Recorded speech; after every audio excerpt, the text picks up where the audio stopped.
statue of William Webb Ellis stands right in the middle of Rugby Town. Yes, Rugby Town, that's what it's called.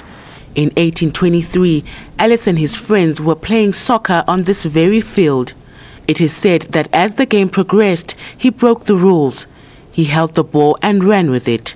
A few decades later, the sport was recognized internationally. We have Rugby Lions, the Old Laurentians. We have about 6 or 7 rugby teams in the town itself. So it's a well-followed game. And Rugby School does actually have a ladies' football team, although they don't play in competitions because no other organisation has a team at the moment. So the ladies don't actually play in competitions at the moment. Ever wondered who William Gilbert is, whose name is written on most rugby balls? Well, he was the very first manufacturer of the balls, hand-stitched and inserted with the pig's bladder of all things to hold in the air. Every step of making the balls is still kept today, not so the pig's bladder though. All of this including one of the very first trophies and photos of the 1961 Springboks are kept at the Webb Ellis Museum.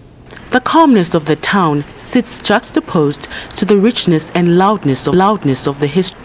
What you definitely will not miss are the rugby followers from all corners of the world. Since the World Cup started, tourism has increased by up to 200%.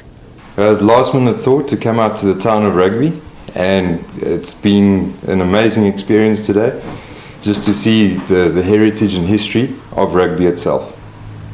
Yeah, it's just been an experience to stand where the game of rugby started at the rugby school fields, to learn how the first rugby ball's been made. You walk through the Webb Ellis, the museum here, and you see Springboks all over the place, pictures of our teams from 1800s.